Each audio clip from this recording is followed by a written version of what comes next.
Olá, papai, mamãe, família Baby Jean, como vão todos? Tudo bem? Estamos aqui para mais um encontro com especialistas, mais um encontro entre profissionais e famílias, todos preocupados com a infância. Para quem ainda não me conhece, eu sou Rossana Pugliese, coordenadora pedagógica da Rede Baby Jean, e tenho esse compromisso com vocês todas as quintas-feiras, às 20 horas, quando nós nos encontramos aqui para abordar algum tema sobre a infância. Algum tema que provoque a gente, algum tema que incomode a gente, algum tema que cause curiosidade. E sempre para me acompanhar, nessa nossa primeira temporada, eu tenho trazido um pessoal de peso, né? Verdadeiros especialistas de áreas diferentes. Nós já trouxemos aqui pediatras, nós já trouxemos aqui psicólogos, enfim.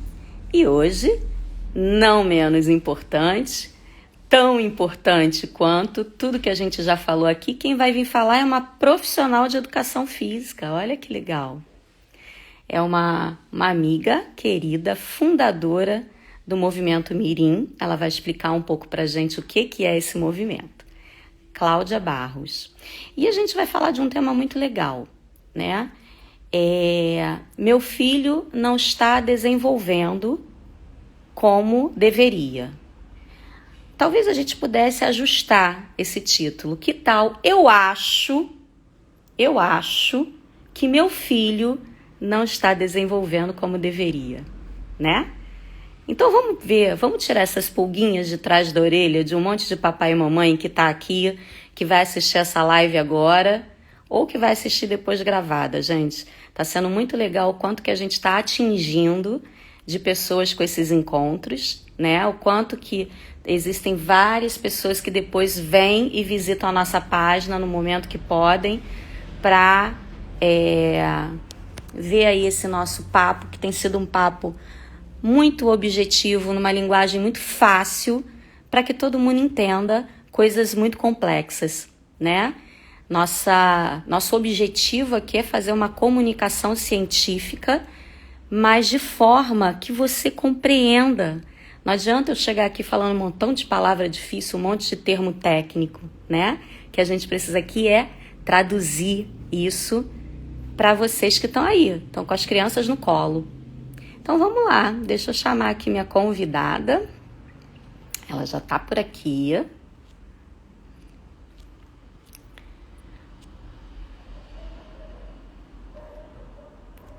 Vou te mandar aí o convite, hein, Claudinha?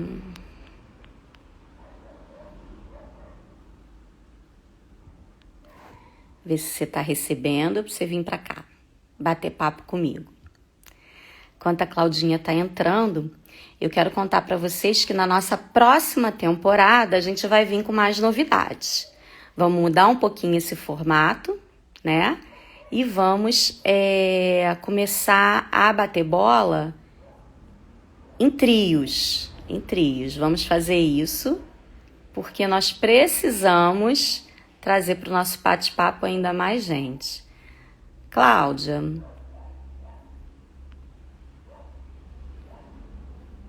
solicita a tua entrada aqui para mim, que talvez fique mais fácil de eu te aceitar.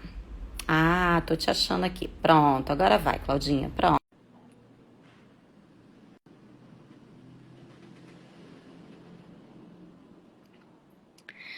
Muito bem.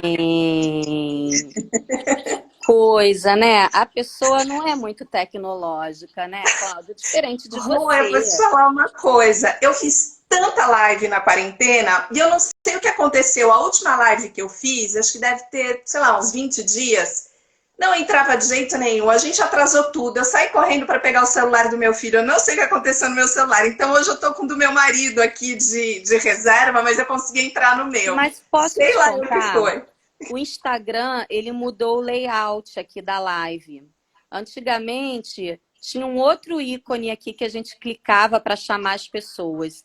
Agora é o íconezinho da câmera. Aparece um desenho de uma câmera. E eu só fui descobrir isso agora. Porque Ah, normalmente os convidados, eles solicitam a entrada. Eu só aceito. Você não solicitou e eu fiquei aqui tentando apertar tudo, entendeu? Então agora é isso. Já te mas ensinei. estamos aqui agora. Estamos aqui. Pronto, resolvido. Muito bem, minha querida Cláudia Barros, fundadora do Movimento Mirim. Hoje a gente vai falar de um assunto super importante. Vamos fazer uma comunicação científica segura, né? Objetiva, para atingir aí uma galera que fica com muitas dúvidas, né? Tem uma frase que eu adoro, que diz assim: quando nasce um bebê, nasce uma mãe. Com Nós certeza. não aprendemos tudo tão rápido, né, Claudinha? A vida vai nos ensinando. E a Rô, gente e sabe sabe o que eu acho? Até complementaria, né? Nasce um bebê, nasce uma mãe e nasce uma culpa do tamanho do bebê. Uma exatamente. obrigação de acertar, né? Então, Exatamente. isso é uma loucura, uma Então, assim, cobrança é enorme. muito natural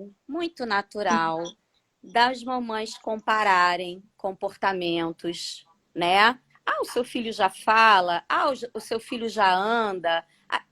E sempre fica com a tal da culpa pesando aqui e aquelas Uhum, pulguinhas atrás da orelha, né? sim. Então, o nosso papo de hoje é um papo que, assim, talvez o título, eu já abri falando sobre isso, talvez o título não fosse Meu filho está com atraso no desenvolvimento. Talvez o título fosse Eu acho que Uhum. meu filho está com atraso no desenvolvimento, né?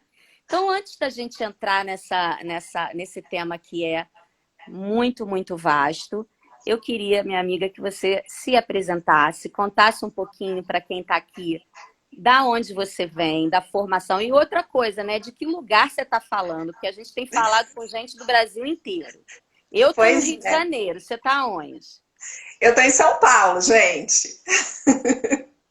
Me É uma fala da live sua formação, interestadual aqui. Claudinha, e aonde você está atuando agora. Tá. Então, eu me formei pela Universidade de São Paulo, aqui pela USP, né? E na verdade, fiz pós-graduação na Faculdade de Medicina da USP aqui em São Paulo e era a antiga Escola Paulista de Medicina, hoje é a Universidade Federal de São Paulo, né? A Unifesp. Mas na época que eu fiz essas especializações, eu estava trabalhando com treinamento de alto rendimento. Eu era técnica de nado sincronizado do Paineiras do Morumbi. Então, ambas as especializações que eu fiz na época eram ligadas à fisiologia do exercício. E aí depois eu fui começando a trabalhar com essa parte formativa e fui me encantando. Na verdade, eu sempre trabalhei com criança, mas o meu encantamento, ele cresceu muito, principalmente depois da maternidade, né? Eu tenho hoje, gente, faz tempo isso, eu tenho um filho de 18 e uma filha de 17. Já passei dessa fase do baby, né? Mas, enfim, e aí eu fui tendo oportunidades profissionais de trabalhar com os pequenos e de gerenciar equipes de professores que trabalhavam com educação física infantil.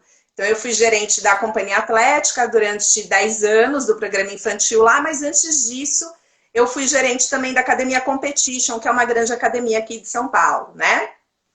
E aí eu voltei para a USP, me envolvi com grupos de estudos lá. Então, eu me envolvi com um grupo de estudo de aprendizagem motora, de educação física infantil, porque a minha demanda, Rô, sempre foi assim, eu queria pegar a informação da academia e trazer para a minha prática, e fundamentar a minha prática. Eu nunca parei de dar aula, eu dou aula até hoje, porque eu acho que a aula é o meu laboratório, né?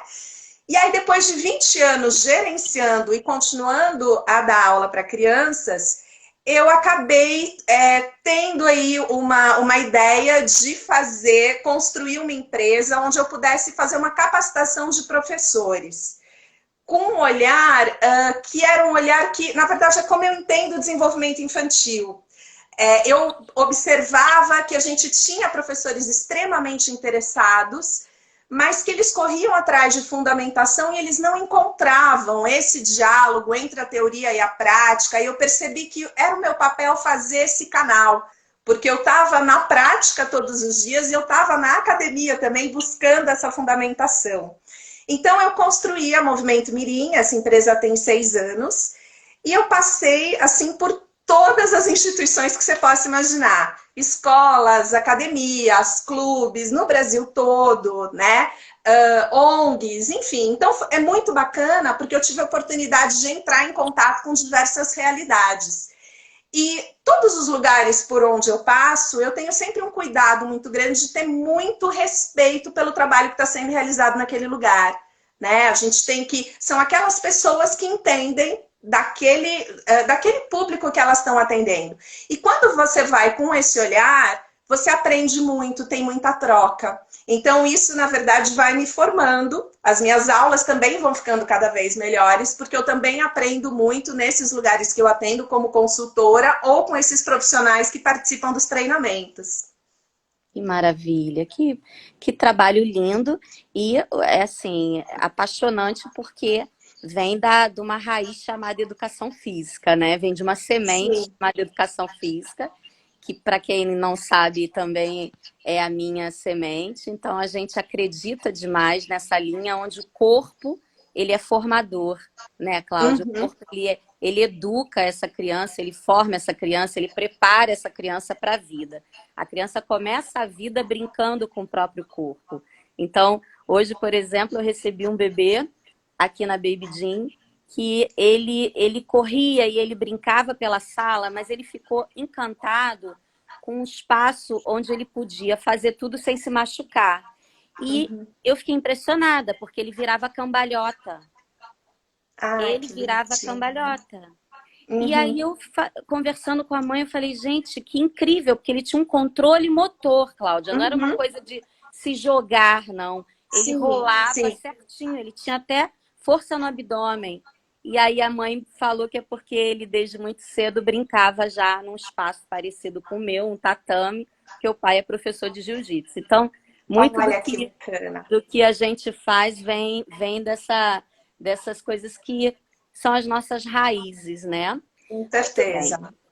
Claudinha, a gente sabe assim, né? Existe uma fala que é muito antiga e que hoje a ciência reviu, que diz assim, que cada criança tem seu tempo. E hoje a ciência ela já está tratando disso de uma outra forma, no sentido de alertar as famílias que, sim, óbvio, cada criança tem seu Uhum. tempo, mas nós temos que ficar atentos a esse tempo, né? Isso. Que existe uma janela de desenvolvimento. Então, Uhum. vamos começar explicando o que é uma janela de desenvolvimento? Vamos lá. Eu acho que é bacana a gente conversar aqui nesse espaço, já que a gente vai abordar isso, sobre os tais dos períodos sensíveis, né? Gente, assim, há algum tempo atrás, esses períodos sensíveis eram denominados de períodos críticos. Ultimamente, a gente vai encontrar uma série de textos que substituíram essa ideia de alguma coisa que é crítica, né? Parece que alguma coisa no limite, enfim, por períodos sensíveis. Então, são esses momentos em que existe uma janela de oportunidade para que aquele desenvolvimento, aquela aprendizagem aconteça. A gente sabe que, assim, tem alguns marcos referenciais motores. A gente se baseia muito no corpo, gente. Esse comecinho de vida, a inteligência mora no corpo. É o corpo que vai viabilizar toda a minha exploração do espaço, as informações que eu vou retirar daquele espaço. É por isso que a gente chama esse momento de período sensório-motor, né?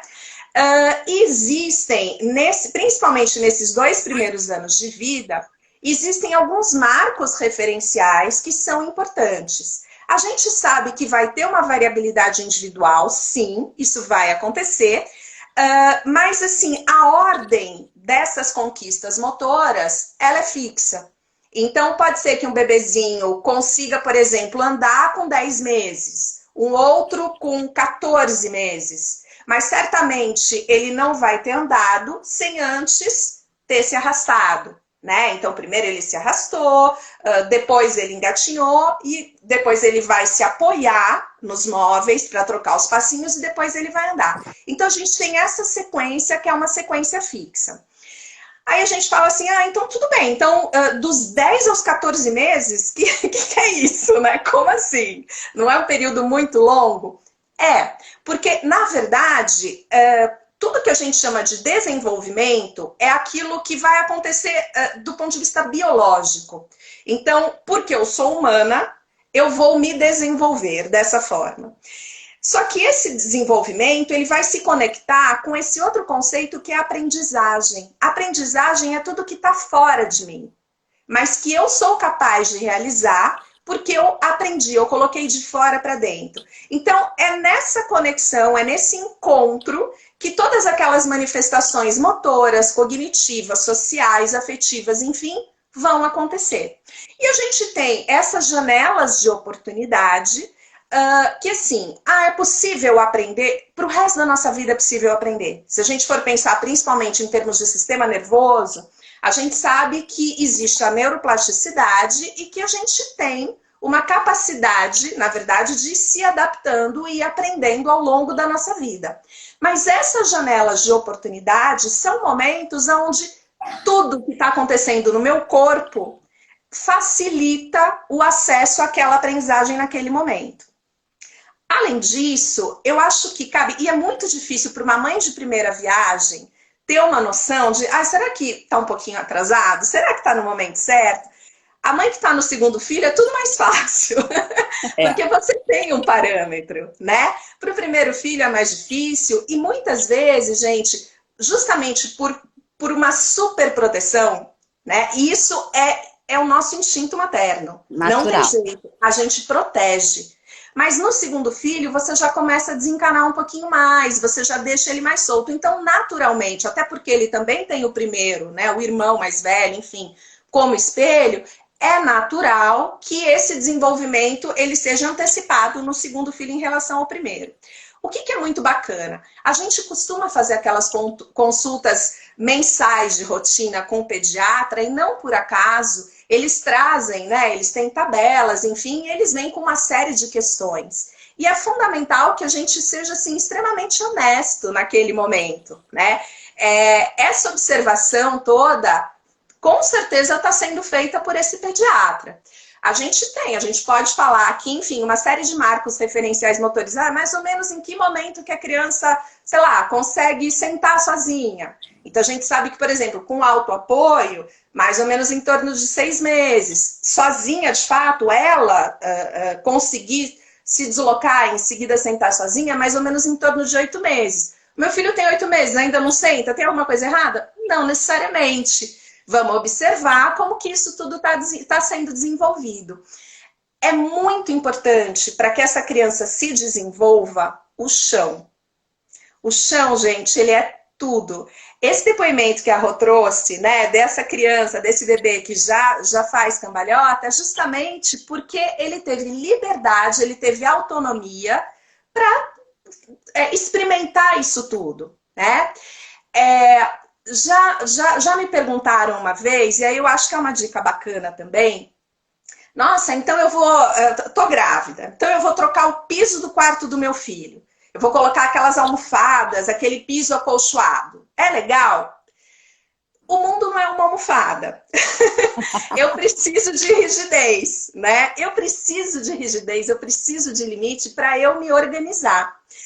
Claro que no começo, a criança ela está começando a andar, então vamos tentar deixar aquele ambiente mais seguro, menos quinas próximas dela, né? Vamos tirar os objetos de cima das mesas, mesinha de centro, enfim, para que a criança possa explorar aquele espaço. Mas pensa você, tenta se equilibrar em pé, em cima de uma almofada e no chão firme.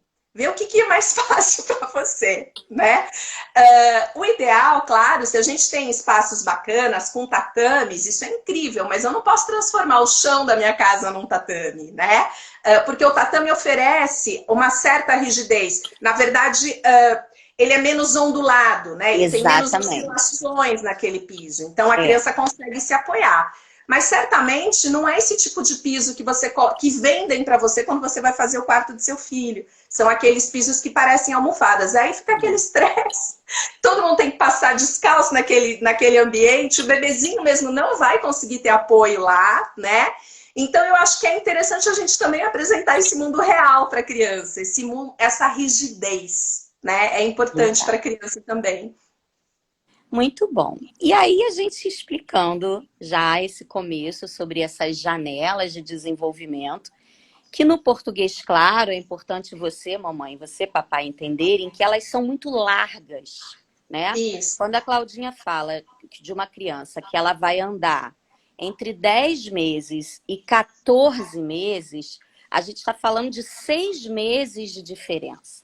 Essa variação que vai acontecer de uma criança começar a andar com 10 meses e outra só andar com 12, 13, está dentro do esperado. É isso que a gente quer dizer, tá? Então, a janela do desenvolvimento é o período sensível, é o período onde há a possibilidade daquele desenvolvimento. Quando é que acende a luz vermelha, né? Quando é que a gente, de fato, tem que começar uma investigação num neurologista, nem que seja para você acalmar seu coração. É quando, dentro dessa janela que é larga, aquele marco que a gente espera não aconteceu. Então, por exemplo, uma criança com 15, 16 meses ainda não está andando. É algo que neurologicamente pode estar implicado. Então, vamos investigar. E às vezes é uma coisa para a gente ajustar. Então, o que a gente de fato quer trazer aqui hoje no nosso papo é que o melhor dos mundos é o acompanhamento. O acompanhamento com os profissionais de diversas áreas, né? O pediatra, as profissionais de educação física, as psicomotricistas, fonoaudiólogas, fisioterapeutas. O acompanhamento que todos esses profissionais podem oferecer no desenvolvimento infantil. E aí, Claudinha, vamos falar agora, já que a gente falou das janelas, vamos falar do que seria um atraso no desenvolvimento. Então, aí é quando, assim, passada essa larga janela, a criança não apresentou aquele comportamento, né? Vale uma investigação, cabe uma investigação nesse caso. Existem situações, e certamente a Rô tem um monte de história para contar, lidando com tanta criança, eu também tenho várias. Eu lembro de uma criança, ela tinha 1 ano e 8 meses, e ela ainda não andava. E aquilo, claro, começou a incomodar a mãe, né? E veio até a gente, enfim, e a gente recomendou um acompanhamento com o neurologista, e nada foi identificado. E aí, então, você começa a buscar essas informações. Então, era uma situação, assim, de uma gravidez que demorou muito para acontecer, extremamente desejada, muita dificuldade para aquilo. Quando aquela criança nasceu, existia uma relação entre aquela criança e aquela mãe muito forte. Então, existia uma necessidade da mãe também de buscar por aquele colo daquela criança. Ela tinha ojeriza ao chão. Então, você tentava aproximar ela do chão, era muito engraçado. Ela levantava as 2 perninhas, né? Gente, tem momentos assim, e é muito difícil. Esse desmame, né? Ele é muito difícil. É cortar esse cordão umbilical. E a gente vai passar por isso ao longo de toda essa maternidade. E certamente cada mãe tem uma história para contar, né? O meu caso pessoal, por exemplo, eu com os meus filhos muito pequenos, eu não estava nem aí se eles se machucavam ou não. Era muito engraçado, tinha aquela coisa de quanto tempo sem gesso a gente está aqui em casa, porque era porque eles estavam sempre expostos. Quando eles chegaram na adolescência, aí a minha neurose entrou. Porque aí você começa, não, espera, eu preciso buscar na festa, não vai voltar sozinho, aonde que você tá, na hora que vai sair na rua, né? Então, assim, cada mãe traz uma referência. E a gente vai tentar super proteger sempre. É a nossa natureza mesmo, né? Nesse caso, por exemplo, era um ajuste dessa relação. dessa relação entre a mãe e a criança, e que foi possível. Agora, existem sim situações onde a questão está naquele desenvolvimento. E aí é muito complicado, a gente como profissional, é importante que a gente faça o alerta, mas nunca passar o diagnóstico, porque eu não tenho condições de fazer isso. Eu tive crianças que se perdiam absolutamente na minha aula. E eu falei, gente, mas ele não está entendendo o que eu estou falando, a informação não está chegando, eu demonstro tudo. Bom, descobrimos qual era a questão da criança, ela não estava enxergando, ela precisava de óculos. Então, assim, a gente às vezes também fica buscando, né, fazer um diagnóstico. O que a gente tem que fazer? Observar que tem alguma questão que não está, algum comportamento que ela não está apresentando para mim, que já se passou essa janela de oportunidade. É o momento de avisar aquela mamãe, né? Olha, vamos buscar uma informação um pouquinho mais detalhada, né? Vamos correr atrás de um especialista. Então a gente alerta essa mãe e ela vai buscar essa informação. E muitas vezes, às vezes a criança precisa fazer uma cirurgia de adenoide. Sabe? Então ela não está ouvindo. Porque, enfim, aquele canal auditivo está com muita secreção e ela precisa fazer a cirurgia de adenoide e, de repente, colocar aquele dreno no ouvidinho dela. Então, é muito complicado. E é por isso que a gente tem que comunicar sempre. Alguma coisa naquela aula, naqueles encontros, está saindo do padrão, a gente tem que avisar. O mais importante é que, assim, a gente tem um olhar muito parecido, né? Hoje o mundo ele está muito preocupado em patologizar, Exatamente. Né? Então, de cara, as pessoas já ficam, mas meu Deus, será que meu filho está no espectro? Meu Deus, será que... Calma, gente, né? Às vezes é a relação que você está estabelecendo com ele. Então, você acabou de me dar um exemplo de uma criança de quantos? 18 meses, né? Que não estava andando por excesso de colo. Quem mais será que precisava desse colo? Essa mamãe ou essa criança? Exatamente. Eu tenho um outro exemplo que vai na mesma linha do seu. Era uma criança de 7 anos que eu tinha nas minhas aulas. E eu percebia nela um comportamento muito imaturo emocionalmente para a idade. Até que um dia, né? Eu dava sempre as aulas na sequência, eu nunca tinha visto. Mas naquele dia ela acabou a aula dela e eu não tive aluno e eu fui subir para a cantina. Isso já tem muito tempo. E quando eu cheguei lá, ela estava mamando no peito. Uma criança de 7 anos. E aí eu pergunto para vocês, vamos pensar, quem mais estava precisando dessa relação? Será que era essa criança ou se também não era essa mãe? Então, quando nasce uma criança, ela não se percebe diferente dessa mãe. Ela acha que ela e a mãe é uma pessoa só. Mas é essa mãe que vai dando identidade a essa criança, né? Que vai à medida que ela vai se afastando. À medida que ela vai. Então, se essa mãe vai dando contorno para esse corpo, essa mãe vai ensinando para ela o que é. Se ela chora porque está com fome, a mãe dá o nome para essa sensação, é fome que você está sentindo, né?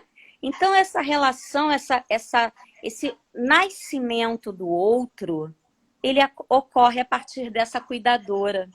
Se essa cuidadora não libera esse nascimento, se essa cuidadora ainda precisa que essa criança esteja muito nessa relação umbilical, a gente acaba que retarda o desenvolvimento dela.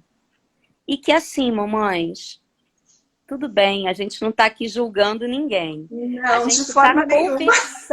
Somos mães, Claudinha, a gente sabe muito bem que gente, na teoria é a gente muito sabe duro. tudo, né? É muito dura, essa maternidade é muito dura.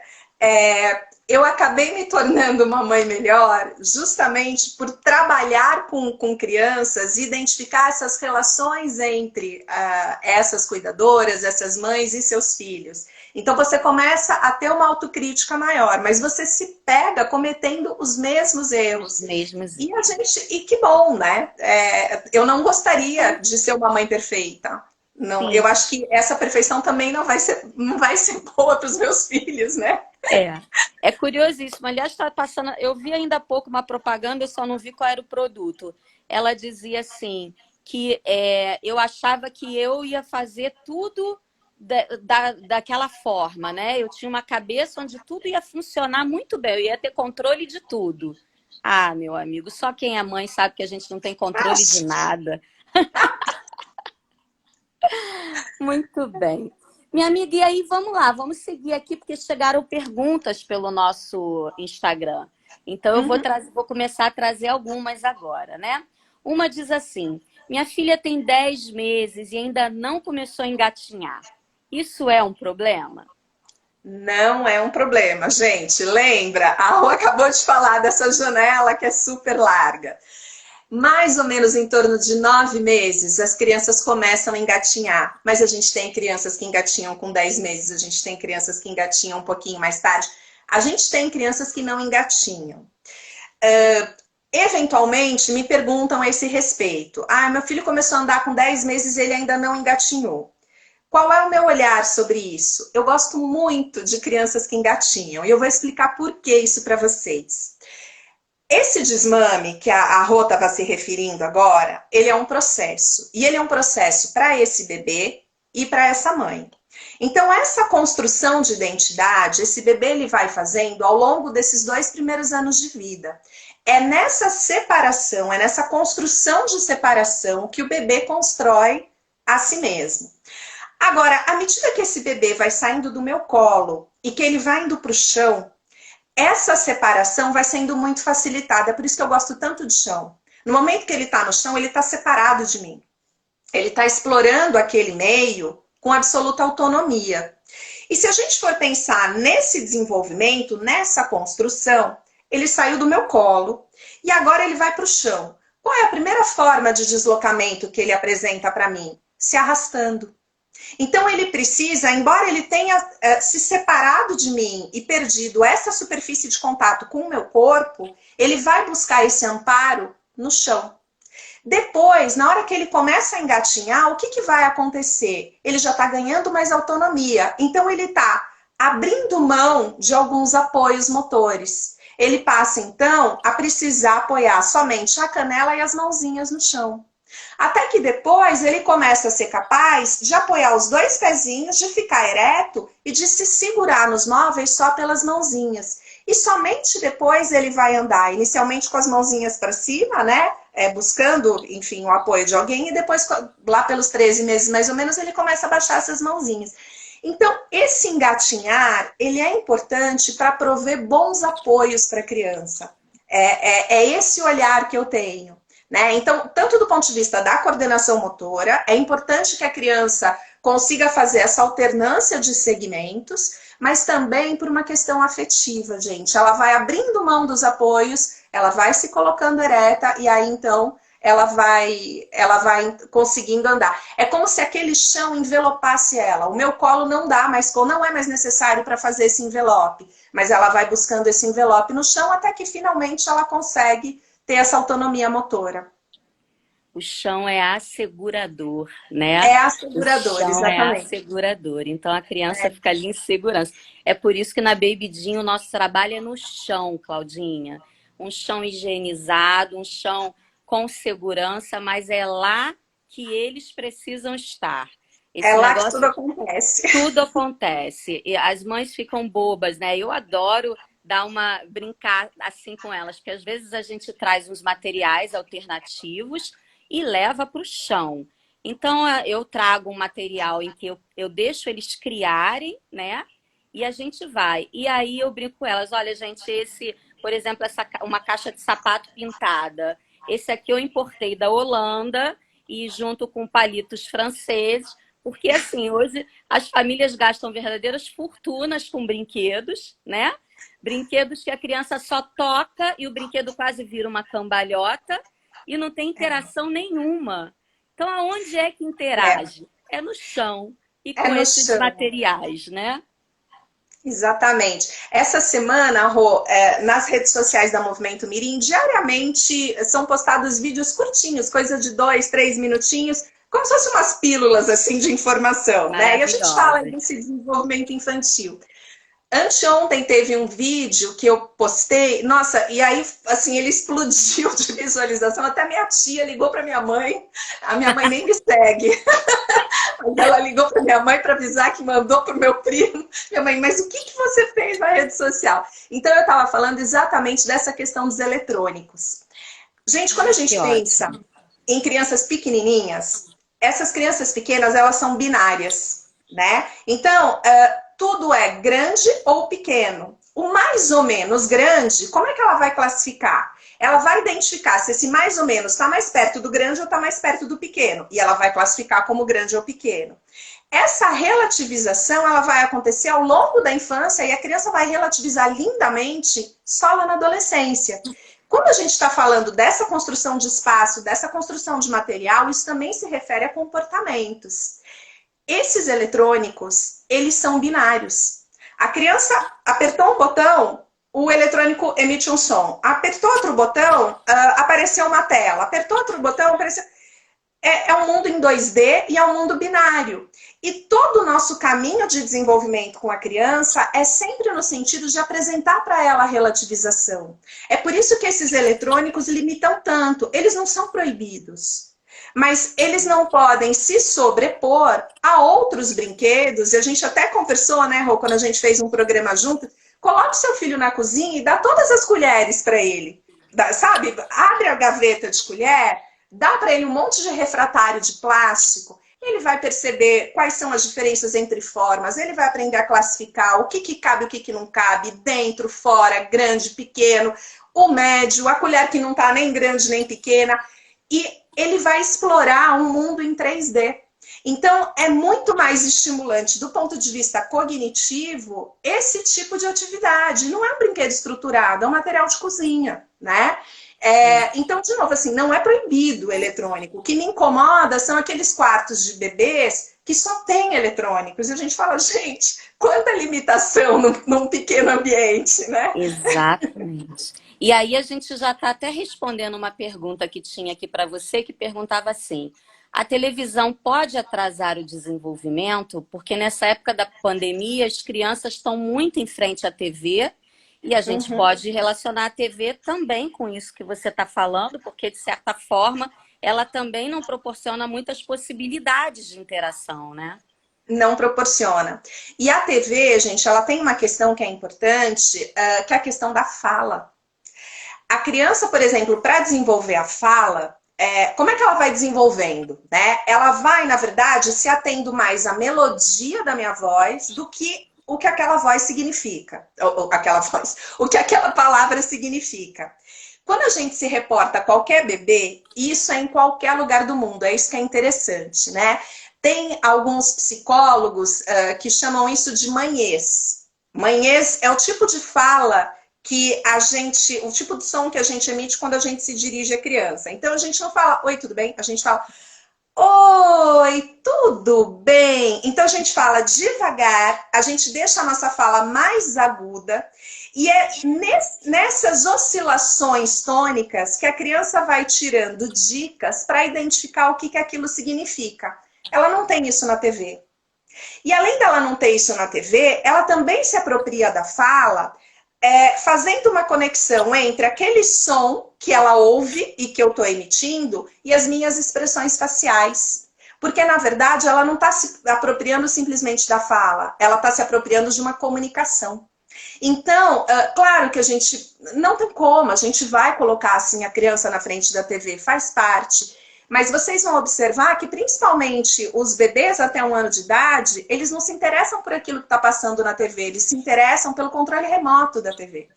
Porque na hora que eles vão apertando aqueles botões, eles vão observando qual que é a ação, qual que é a consequência que a ação dele naquele botão está trazendo para ele, né? Então, o interesse dele não está necessariamente naquilo que está sendo passado para ele. A gente coloca na TV, não tem muito como, até porque, assim... longe de mim de querer colocar culpa o tempo inteiro nas mães.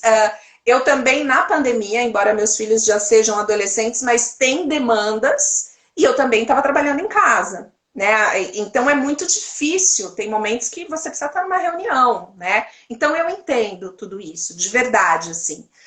Mas assim, se a gente conseguir limitar esse período, é bacana, porque é um limitador. E aí você já falou que nesse contexto, o porquê do controle remoto? Exatamente pela relação binária. Eu dou o comando, Uhum, ele responde. Eu dou o comando, ele responde. E exatamente. uma outra coisa que a gente também consegue responder. Hoje, uma grande queixa das mamães nessa faixa etária inicial é o quanto que a pandemia está gerando um atraso na fala, né? E por Sim. quê? Ora bolas.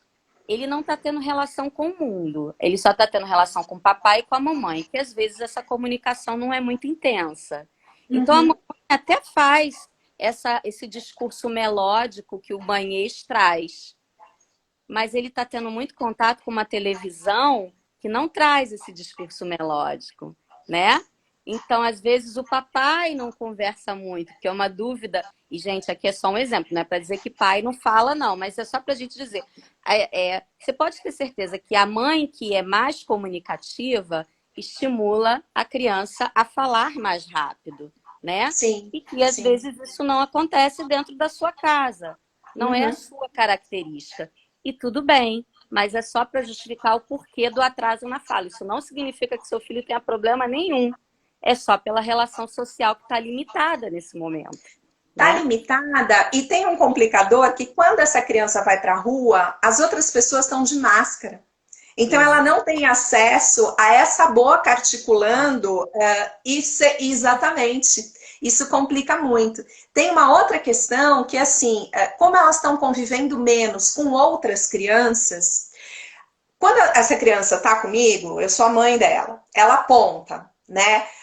Grande parte das mães, em vez de estimular, né, enfim, a criança a falar, a criança apontou, você entrega aquilo que ela quer. Então você já limita um pouquinho mais essa comunicação.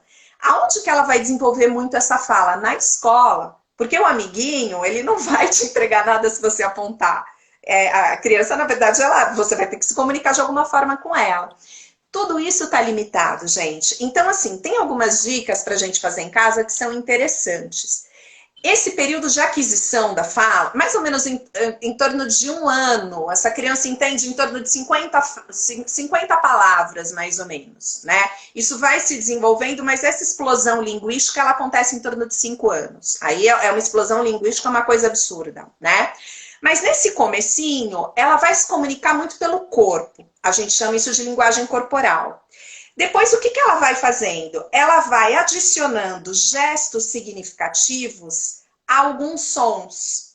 Então, ela aponta e, junto com esse apontar, vem uma determinada palavra.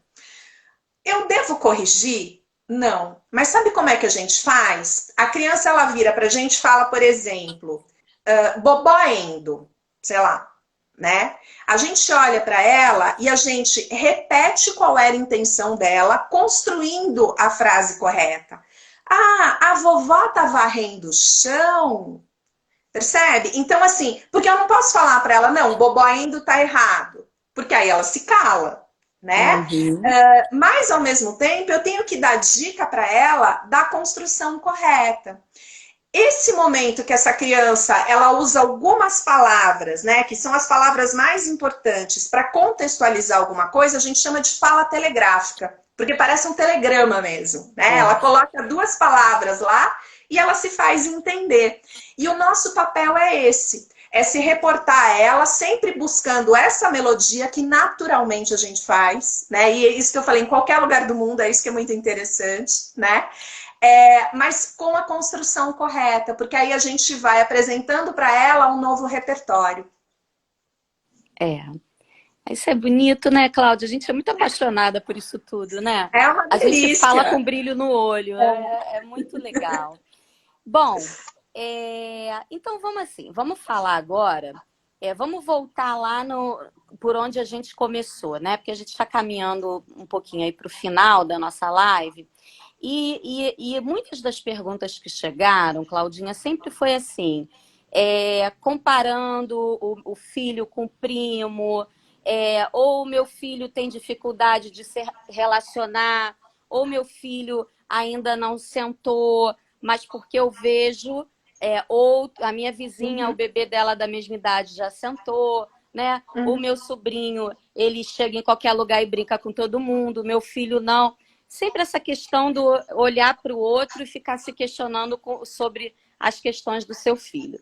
Então vamos falar sobre essas particularidades, essas individualidades, né? Que todo mundo sabe, e a gente aqui não está falando para nenhum ignorante, todo mundo sabe que cada um é cada um, né? Sim. Mas vamos falar cientificamente o que mais na infância isso pode estar implicando para que a gente perceba comportamentos tão diferentes. Então, normalmente, gente, vamos falar de desenvolvimento típico, porque na enorme maioria das situações tá tudo certo, né? Quando não estiver, certamente o profissional que está atendendo o seu filho vai trazer para você um sinal de alerta. Os profissionais que estão assistindo a gente agora, por favor, sinalizem. A informação ela é fundamental. Os pais têm direito à informação. E a gente não precisa transmitir uma informação com precisão porque a gente não tem. Eu não tenho, eu não sou médica. Mas eu observo, eu sou uma excelente observadora, porque eu sou professora de educação física e eu tenho um parâmetro que os pais não têm. Os pais têm um filho, 2 filhos. Eu tenho 400 crianças, 300 crianças, né? Então, assim, claro que eu vou conseguir passar essa informação. É comunicar. Tem alguma questão aqui que eu acho que cabe uma investigação. E o pai certamente vai correr atrás dessa informação. Para os papais e para as mamães. O filho do meu vizinho sentou antes do meu filho. Tudo bem, não tem problema nenhum. Fala. Tem crianças, os meninos, muitas vezes, começam de verdade a se comunicar, a usar a fala, né, como um recurso de comunicação, lá, muitas vezes próximo dos 3 anos. As meninas normalmente falam um pouquinho antes, né, em torno de 2 anos. Mas os meninos, até os 3 aninhos, tá tudo certo, não tem nada de errado. Essa questão de estranhar, ele estranha muito, ele é pouco sociável. A gente precisa pensar primeiro se ele tem oportunidade de se relacionar com outras pessoas. E se vocês quiserem saber a minha opinião, eu não acho ruim um bebê que estranha um pouquinho. Porque, gente, se esse bebê ele se entrega para qualquer tipo de relação, ele também está um pouquinho vulnerável, né? Então é interessante sim que haja um estranhamento e que a outra pessoa precise conquistá-lo. Não tem nada de errado nisso. Quando você vai para uma festa, tá super bacana a festa, uma balada maravilhosa, só que você não conhece ninguém. Você vai chegar na festa e vai começar a dançar? Ou você vai esperar algum conhecido se aproximar de você para salvar a sua festa e você começar a dançar? Por que essa criança precisa se entregar totalmente para um ilustre desconhecido? Dependendo da forma como essa pessoa abordou, e muitas vezes essa inadequação na abordagem é por ignorância, porque a pessoa não sabe, né? Quer ver uma coisa que enfim, eu acho que é importante a gente se atentar? Quando eu for abordar um bebê desconhecido, eu me aproximo dele, me abaixo, nivelo meu olhar e vou conversando com ele. Eu não vou tocar naquele corpo se eu não conheço aquele bebê. Aquele corpo faz parte dele, não faz parte de mim, eu não preciso violar, eu não posso violar esse corpo. E às vezes, com a melhor das intenções, a abordagem que foi realizada com aquela criança foi uma abordagem assim, a criança estava no colo da mãe, chega um estranho, ai que lindo, vai lá e pega. Gente, ela não quer.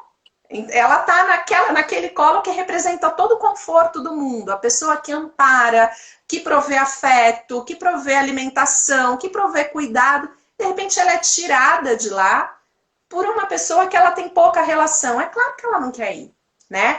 Então, assim, não tem nada de errado. Se acalmem, papais, mamães, está tudo certo. As relações, elas precisam ser construídas. E a criança precisa ser seduzida a, de repente, iniciar aquela relação. Ela não precisa ser responsiva a qualquer tipo de abordagem, porque assusta. Ai, maravilhosa, muito bom.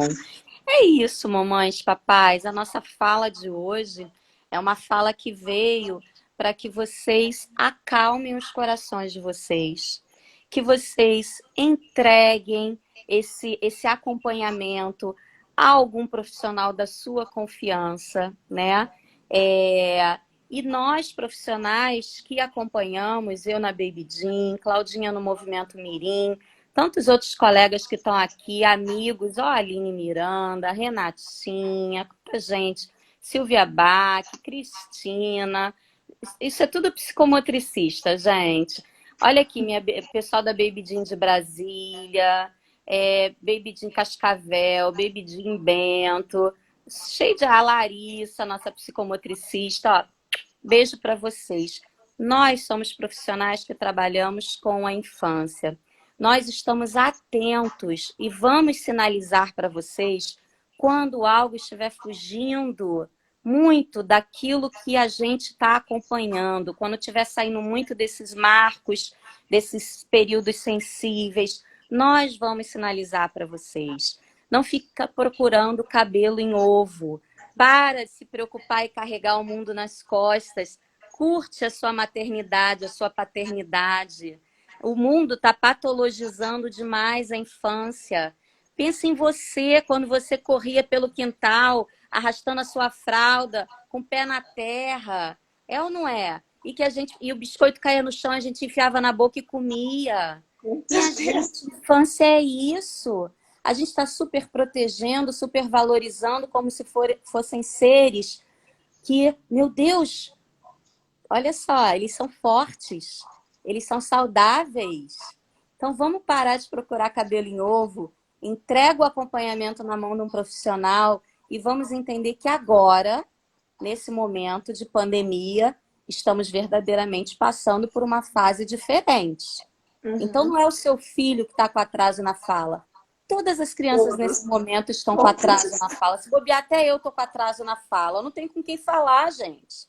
Gente, Então é estão com atraso na fala, estão com atraso acadêmico, estão com atraso de tudo que vocês possam tudo, ter gente, porque em tá todas tudo as muito fases da vida. limitado, né, Claudinha? É, Então, assim, procurem um espaço perto da casa de vocês e vejam um acompanhamento para que essas crianças sejam olhadas com um olhar profissional. Não ouve a vizinha, não ouve a babá da sobrinha, porque tem muita gente falando bobagem. E aí a gente só se preocupa, ao invés de relaxar e curtir essa infância. Não é é isso? isso aí, Rô. Claudinha, vamos se despedir, porque o Ai, Instagram vai vamos. derrubar a gente fala demais. Falamos muito, né? Gente, super obrigada. Rô, muito obrigada pelo convite, por esse espaço. Que delícia estar aqui falando de um tema que a gente ama de paixão. Obrigada mesmo. Acalmem-se, mamães. Curtam muito a maternidade, porque é bom demais. Cláudia, obrigada. Conta comigo sempre. Somos aí parceiras de profissão, parceiras da vida. Quando tiver outro programa, pode me chamar, que eu Com adoro certeza. falar sobre isso. E, ó, gente, curte lá o Instagram da Movimento Mirim. Claudinha tá sempre botando um conteúdo de qualidade, sempre associando com as questões do desenvolvimento infantil, do desenvolvimento motor, que é a nossa praia.